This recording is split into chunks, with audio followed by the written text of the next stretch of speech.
Dragon Ball Sparking Zero got a 7 by IGN. Y'all believe that shit? You guys stay out of this. If I'm the one these guys... The gameplay looks amazing. Like, the story and everything looks like stupid like usual, but the gameplay, like the battle dynamics look amazing. I've been watching a lot of Moist Critical, Penguin. He's been playing a lot, and it looks a lot of fun. But it's only available on PS5 or Steam or whatever, so I can't get it, which is depressing.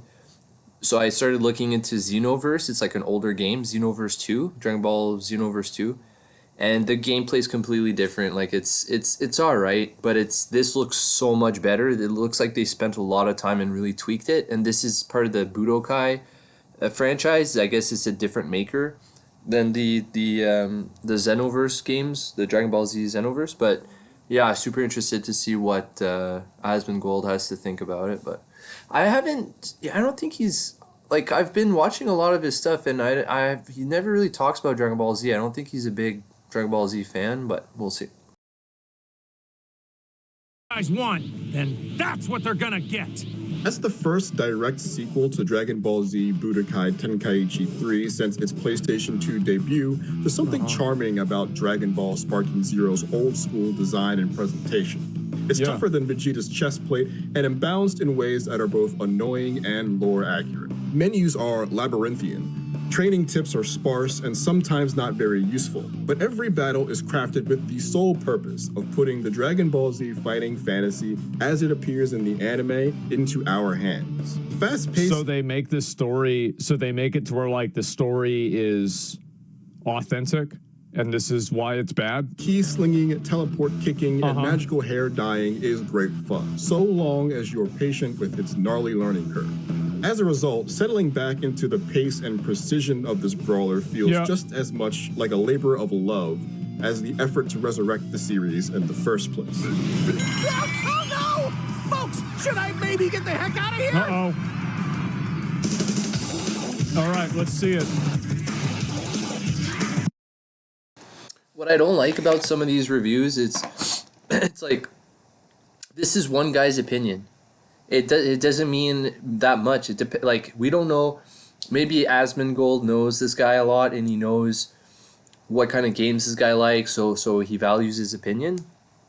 That's why I watch asmongold, because I value his opinion most of the time. Like, I don't give a shit if he doesn't like Dragon Ball Z. Like, I love Dragon Ball Z, but yeah, like, I find people releasing their opinion, and then everyone watches that, and then they're like, oh, it's a shitty game. Well, it's a shitty game for that person, maybe. Or it's a good game for that person. But I'm intrigued to see the points that this guy makes.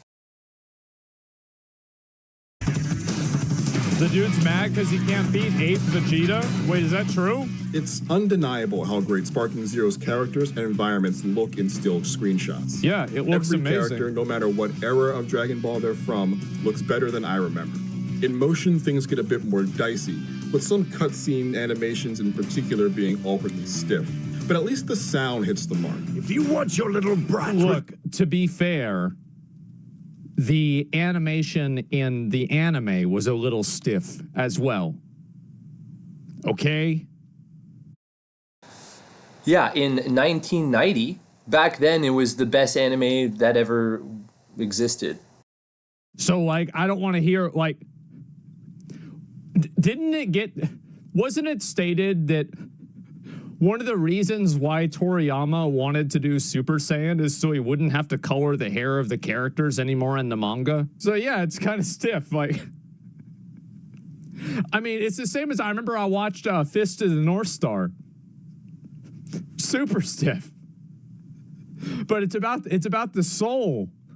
Come on. Turn the animation. Kakarot, prove your Saiyan spirit. The raucous blast of key explosions and booming whooshes of Z fighters flying at high speeds are ripped straight off the screens of old TV episodes. Yeah. Most of the iconic voices of the various series are recreated pitch perfectly by their original voice actors too, which is an important detail to get right. Wait. How is this not a fucking 10? Like, farewell, Bulma, Trunks, and even you.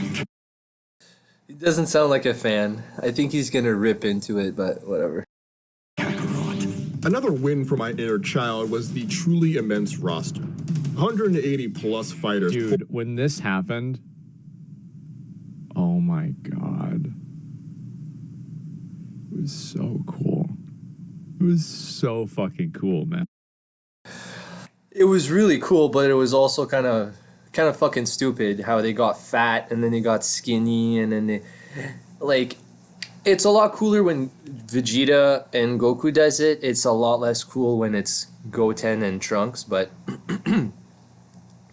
so yeah, I guess he watched the series. I guess he is a fan. Man. From every nook and cranny of the series are playable. Did you guys Many ever do of that these with your characters friends? Are Will you do repeated in this? some fashion. There Like are in middle 19 versions of Goku, for example. Yeah. But they all aren't simply reskins. They can have different special techniques and transformation trees.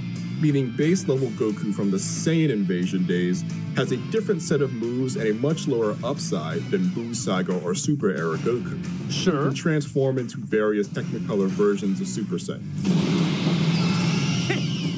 These abilities can't be changed, but I could modify each warrior with ability items that boost things like attack power and health, though I barely noticed any benefit at all when doing so. Yeah, I would expect that. The controls are universal for all characters, but some on the roster interact with the standard system slightly differently than others, which is an appreciated layer of nuance.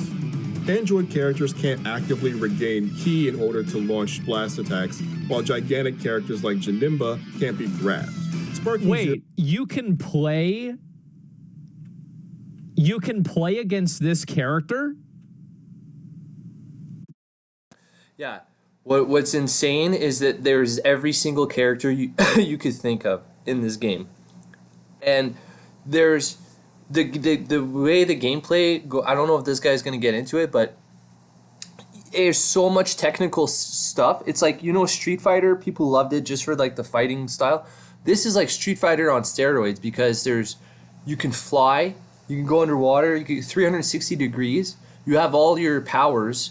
You Super Saiyan, you charge up.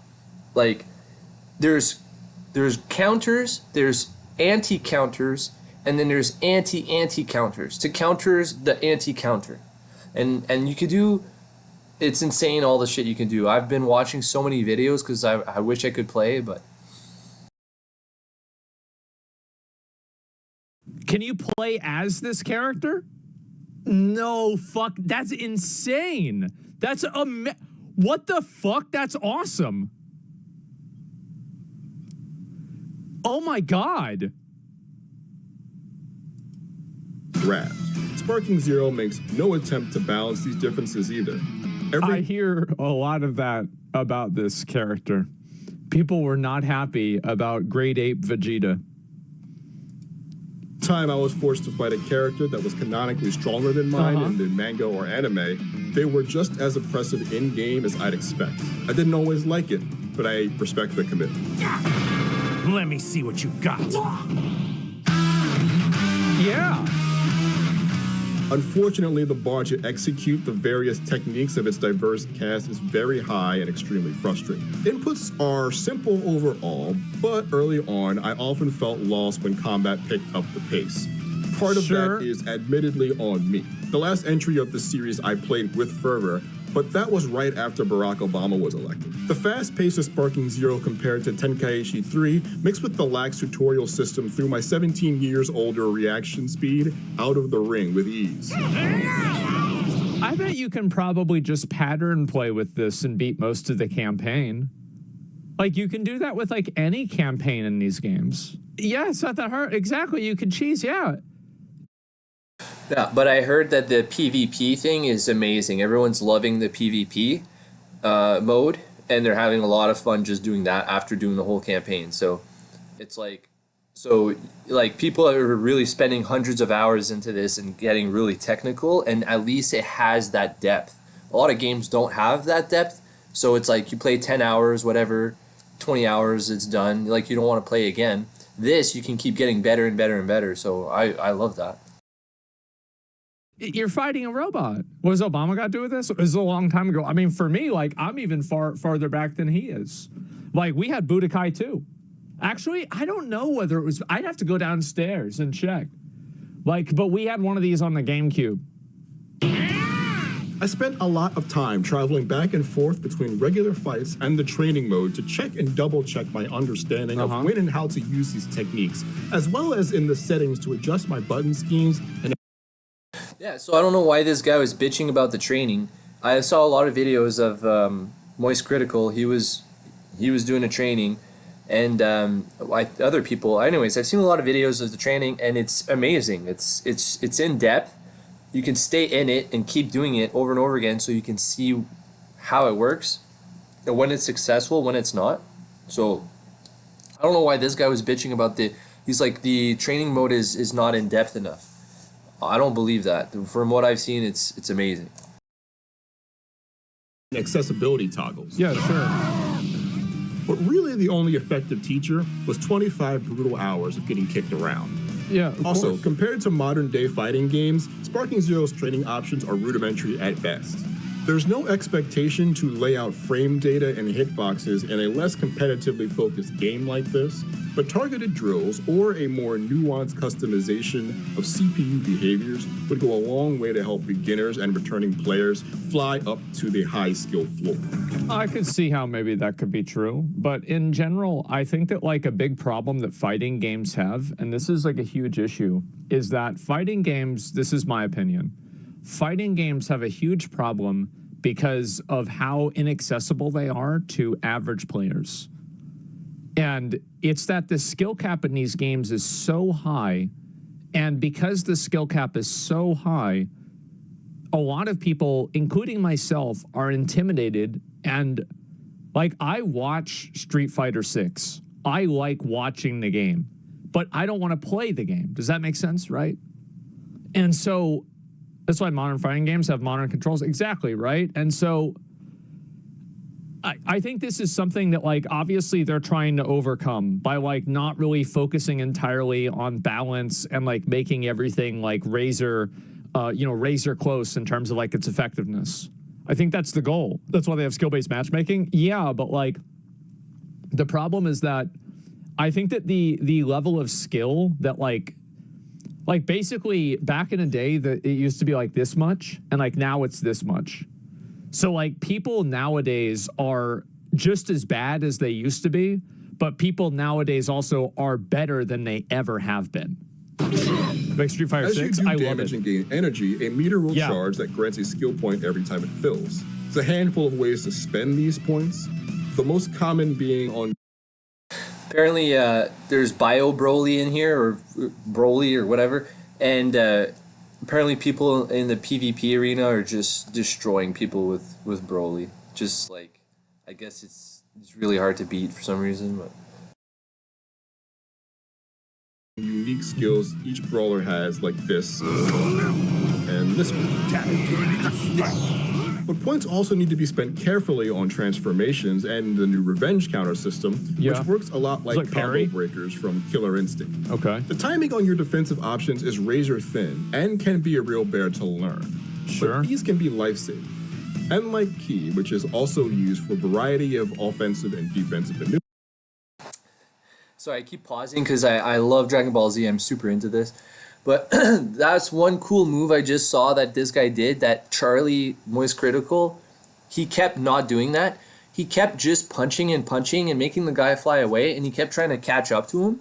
But in my head, I was like, bro, the guy, you just punched him. The guy's flying away, all right? He's disabled. Do your Kamehameha now. He kept trying to do his Kamehameha in like random times. It would never work, and so he never used it. And that's like one of your big assets is your big blast, your big moves. And Charlie never uses it for some reason. And this is the opportune time to do it. You throw a guy away, push him away, and then you do the blast because he's incapacitated. Options is razor thin and can be a real bear to learn. But these can be life-saving.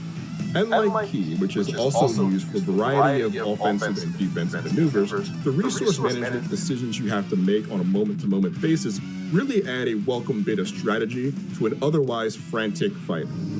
Yeah, that's good. There is definitely an old school approach to a lot of the progression systems and menus of Spartan Zero. You can grind achievements which get you rewards like characters, costumes, and in-game currency at a healthy rate. Sure. There are microtransactions like a $35 season pass covering 3 packs of characters and Okay. 2 $15 music packs, but I didn't see any option to buy them without leaving the game and going to the storefront directly. Okay. A rarity in 2024. Similarly, so many of the menus are a hassle to navigate. For example, you can customize characters' abilities and costumes to be used in all modes, but those modes don't have paths to the customized screen within them, so you have to exit one completely and go the long way to make adjustments. I think that's a fair complaint, and I think that menus should be good and more coherent. Yeah, I think that part's fair. Yeah, like there's a menu. I play this game Strike Force on my phone, and it's the most annoying thing ever because they have an event menu, and then those events have milestones. So each event has a correlating milestone. But so there's a red dot that appears to say, hey, you have something to collect. But you click on it, it's the event tab, and then it brings you to the milestone tab, and then there's nothing. And so you have to find out where this notification is coming from, and it's the most annoying thing ever. And it's just, how the menu is made. It makes a big, big difference. And that would really bother me, having to exit all the way out. And Who cares?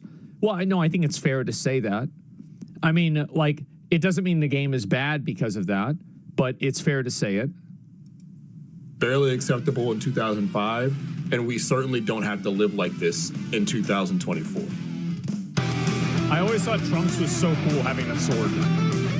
The flagship single-player mode is called Episode Battles, which is a truncated retelling of the biggest Dragon Ball stories from various characters' perspectives. So if this is lore accurate, when you're fighting Cell at the beginning, is he just so ridiculously fucking OP that you can't beat him?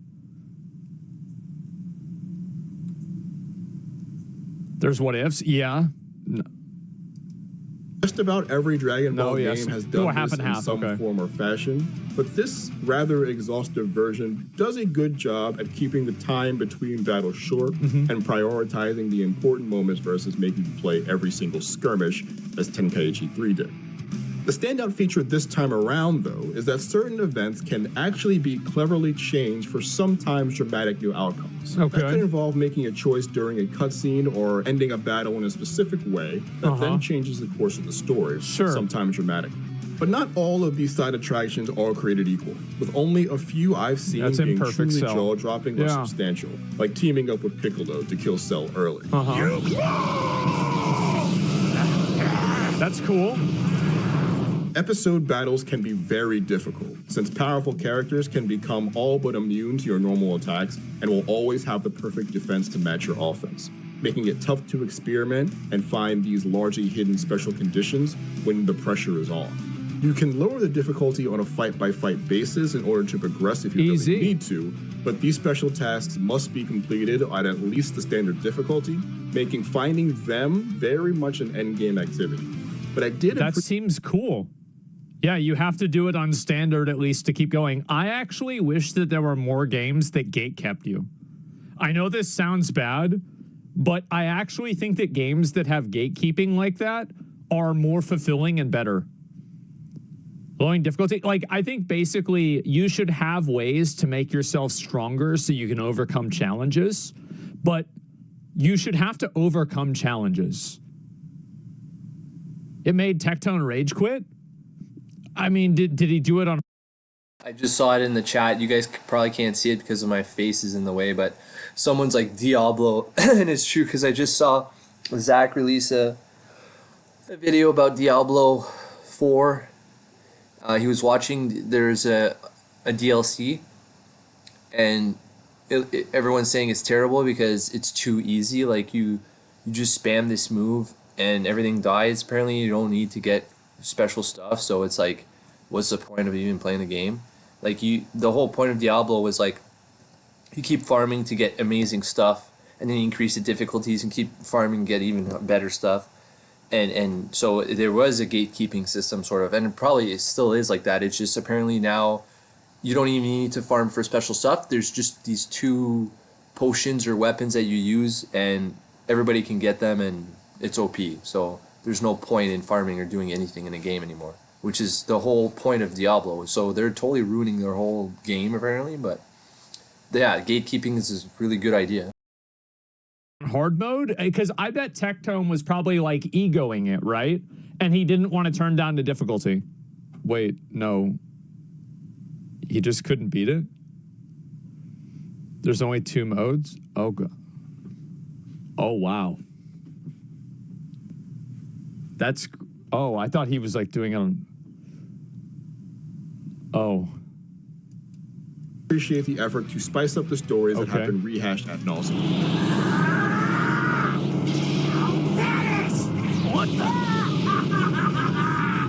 There are also custom battles, which exist somewhere between Mario Maker and the Universe mode in a WWE game, using a toolbox full of special modifiers that limit what characters can and can't do in a given scenario, as well as some triggers that help this is so good. And this is good for people like this game, like what it looks like to me is that this game was made for fans of Dragon Ball Z. Like, if you grew up trying to draw Goku's hair in middle school or high school, this game was for you. You know? Like, I'm just talking about exactly, right? And so it's like, when you have a game like this, I think in a lot of ways, it's kind of like Space Marine 2, where like, I think Space Marine 2 is an 8 out of 10 game that will evolve into a 9 out of 10 game. And if you're a Warhammer fan, a huge Warhammer fan, it's a 10 out of 10 game at the baseline. But if you're not, it's an 8 out of 10.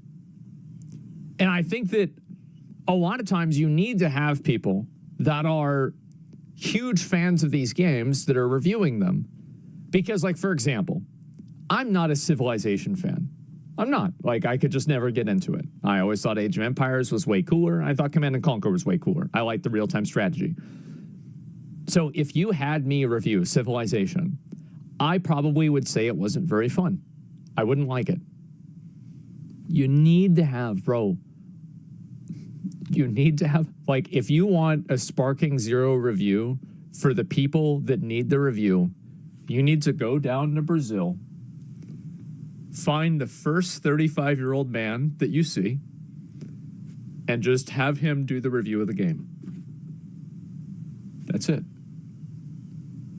That's all you need to do. Or go to Mexico, find the first 30. That's it. Just have him review the game, and you're gonna have the real, authentic viewpoint. And particular outcomes after conditions are met.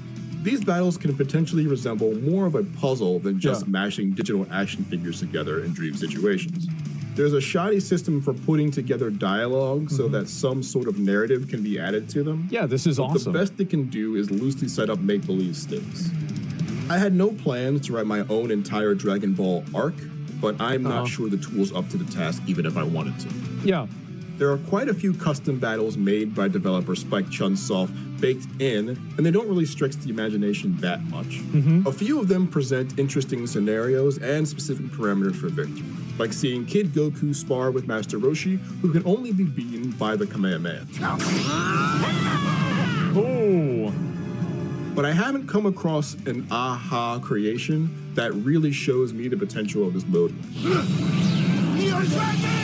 Sparking Zero at least seems to break the Tenkaichi curse of truly abysmal online multiplayer by supplying some solid network play. When wired up, I found minimal latency and lag issues on livelier servers, or at least not enough to blame it for me dropping a combo or missing a parry. There is a local split screen. I feel like tech recently for fighting games has gotten really, really good online. I do. I feel like the tech is way better. An option for people who want to duke it out in person, but it's disappointingly limited to just one stage, the white void of the hyperbolic time chamber. Even still, playing Sparking Zero with real people that you can hit with a dramatic one-liner or a guttural power-up scream is still the best way to do it by far. Rollback, yeah. The Street Fighter 6? Well, I feel like it's not just that. Like, even Valorant's really good. Like just Dragon in Ball general, Sparking online play is Zero better. is a final flash from the past, sometimes to a fault, as demonstrated by its archaic menus and remedial training tools. Its episode battles have the kind of reaction-heavy difficulty that doesn't really exist in most games these days, more than once crossing the line between challenging and frustrating. But the feeling of traveling back to a simpler time when games didn't have to be balanced or competitive to be fun is a good one. Thank Especially God. when that action stays so true to that of the show it's recreating. Because also, like, did you guys ever do this back in the day in like let's say you were playing like Smash, like we had this where it was like, so our big game was like Soul Calibur. That was the game that I had. That's the game we played. And I remember if I would play against someone who was bad, I wasn't allowed. Holy fuck, I forgot about Soul Calibur, man. That was the best fighting game I've ever played. Literally. I think it was Soul Calibur 4 that was my favorite, or 3. But I played all of them. Oh man, I gotta look into that. If there's another, like if maybe a cheap Soul Calibur on PS4 or something. Oh man, I totally forgot about that game. I wasn't allowed to play Nightmare or Astaroth in Soul Calibur, and I would have to play a different character.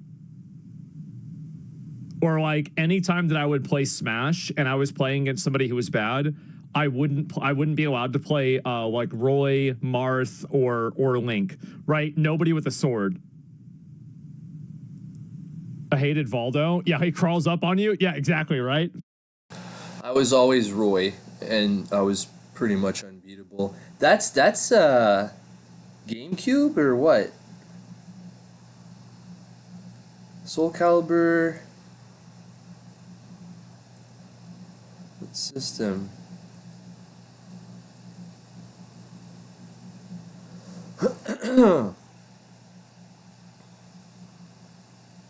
Dreamcast? I never had a Dreamcast.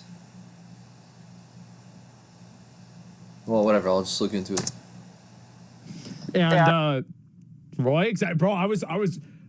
I played Roy a lot until I saw how good Marth was, and then I moved over to Marth. Yeah, Marth is best, exactly, right?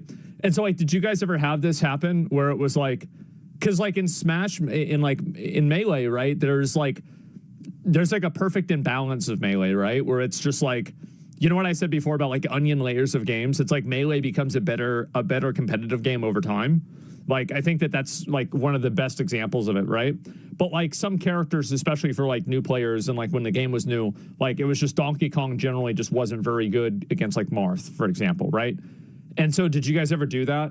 Where like you were only able to play certain characters against certain people because they were worse? I feel like everybody probably did this, right? Yeah. Yeah, so there's Soul Calibur 6 on PS4, and then the last franchise release was on PS3, probably Soul Calibur 4 or something. So, Exactly. Yep.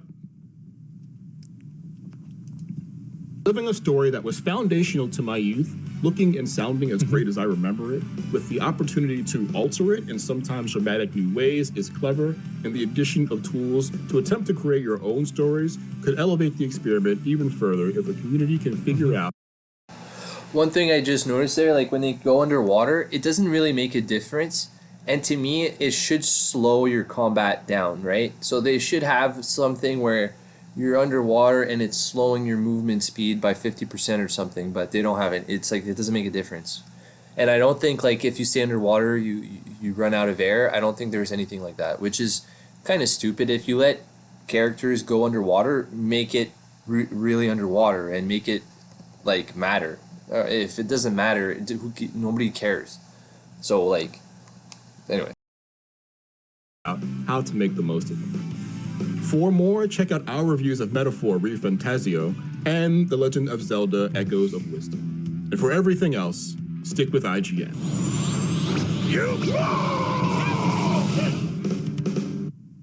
That's what I was thinking.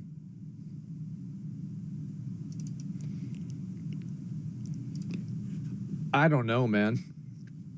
I feel like there's a huge thing about how, like, you've got to make sure that these reviews are being done by people who love the franchise.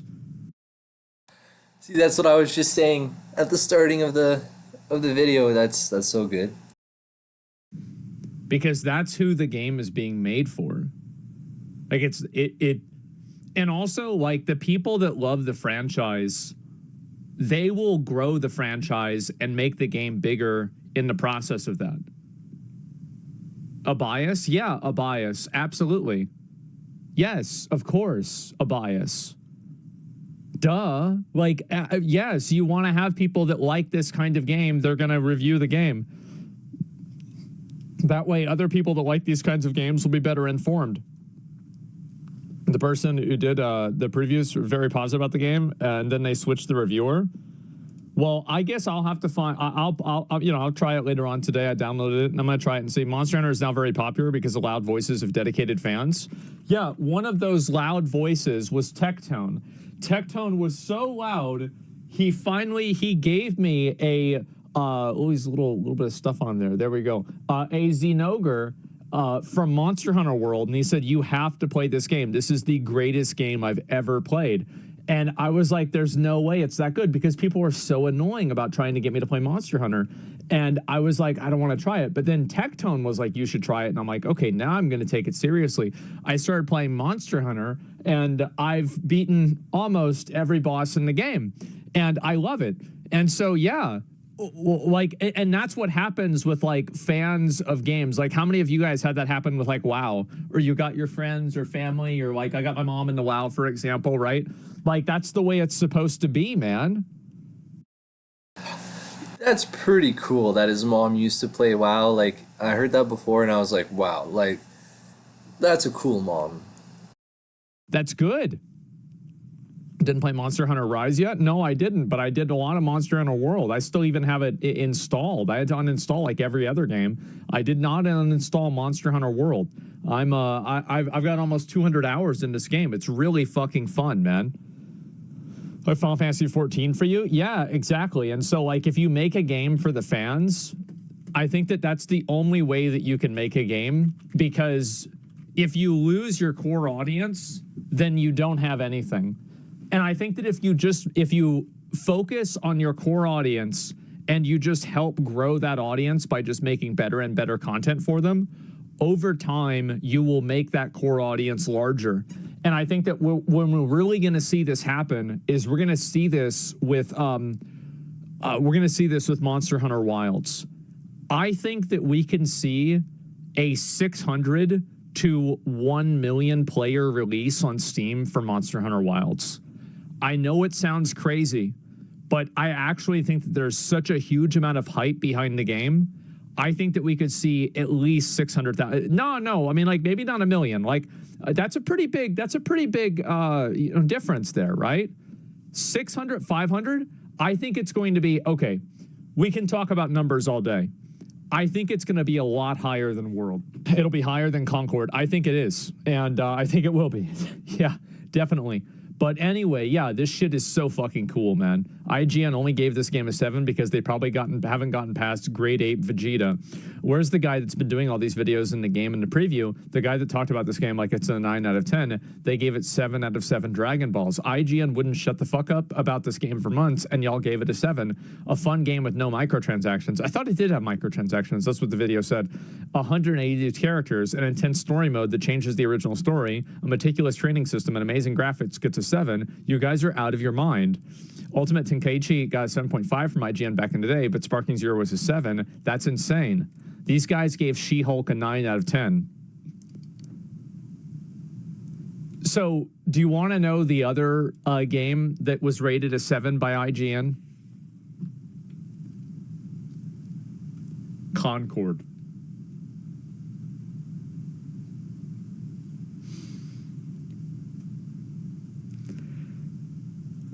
Oh, man. How about that?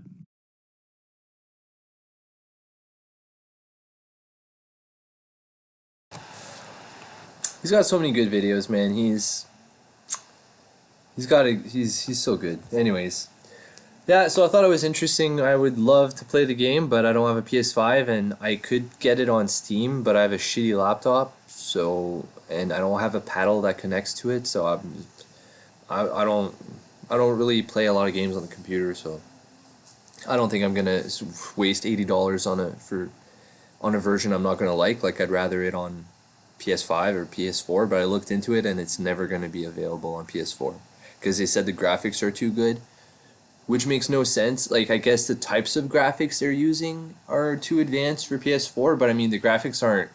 It's not like Unreal Engine or anything, but whatever. All right, peace out, guys.